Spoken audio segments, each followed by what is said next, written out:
Another type of data collection is direct measurement of permanent products, or measuring what the person already did. An example of this would be like calculating a score on the test. You know the behavior occurred, the Scantron was filled out, and you calculate the score. This is not as common in ABA therapies at Learning Arts, but I want you to be familiar with it, as it is on the RBT task list. A permanent product is when we can be pretty sure that the behavior occurred without us even having to see it.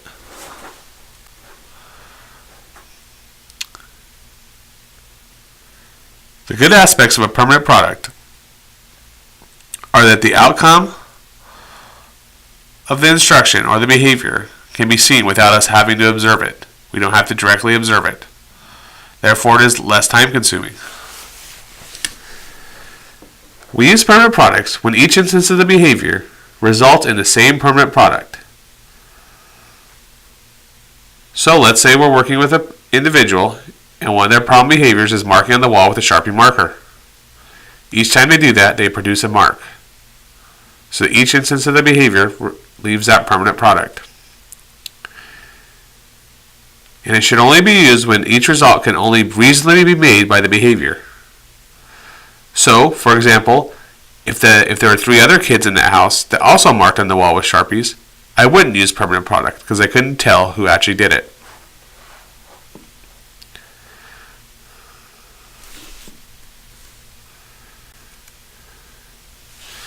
When not to use. We're not going to use permanent products if a behavior cannot reasonably be measured by the permanent product because it doesn't actually produce a permanent product, or the result of the behavior can be different each time.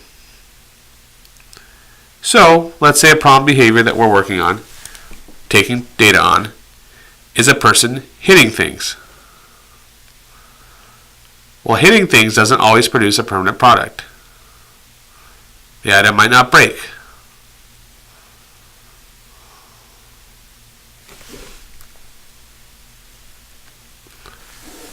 Direct observational recording. This covers several techniques that involve direct observation and the recording of a behavior. This may include frequency, which is the measure of instances that something occurs. So like if we do hash marks or something, to measure how many times a person hits their head, that would be a frequency measure.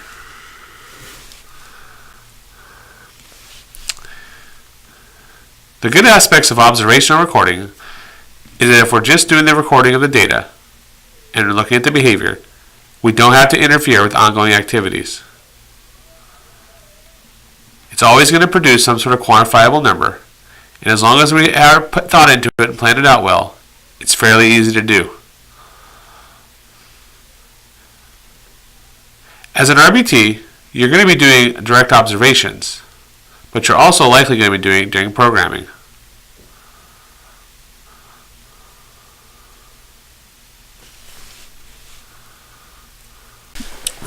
We are going to use direct observational learning when the behaviors can be observed, right? The behavior needs to be discrete. They have to have a definite beginning and end. Behavior needs to be fairly easy to observe.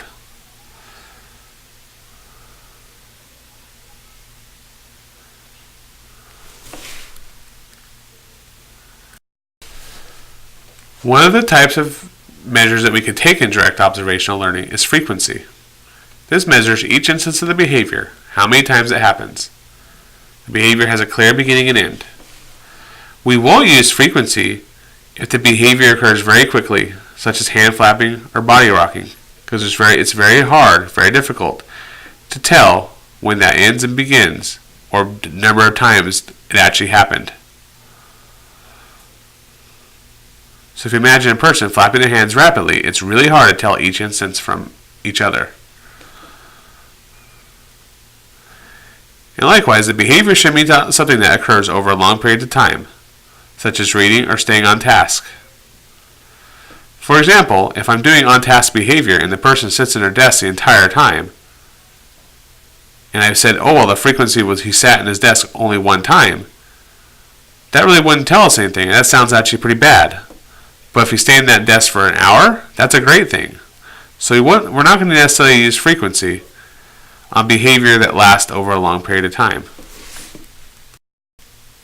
Instead, we would use duration recording. This covers several techniques that involve behaviors that occur over a period of time. Basically, duration recording, at its core, is measuring how long something occurs for. So, in that seat example, we would say the duration of him sitting in his seat with on-task behavior was 1 hour.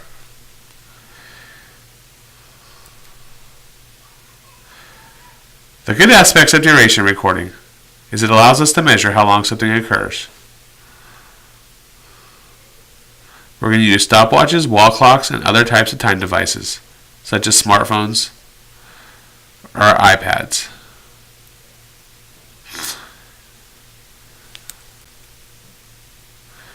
We use duration recording when behaviors occur over a period of time. The behavior doesn't seem to have like a numerical component like frequency. So let's say like body rocking. Okay, you can't really tell when it's that each rocker so ends. It can be used to measure the endurance of something or how long someone can stay on task for. You can use it either as total duration of all the behaviors or duration per occurrence. For example, if a person had 5 tantrums that day, and you measured each instance of how long that tantrum was, so say the first tantrum was 5 minutes, the second tantrum was 2 minutes, the third tantrum was 10 minutes, the fourth tantrum was 1 minute, and the fifth tantrum was 15 minutes, we would have a duration per occurrence there. And if we added them all up, we could say the total duration. Again, we're not going to get into it too deep here. The point I want you to understand is that with duration recording, we're measuring how long a behavior occurs. And this should be done with behaviors that occur over a period of time or that are happening at a very high rate, because it would be really difficult to count each instance of the behavior.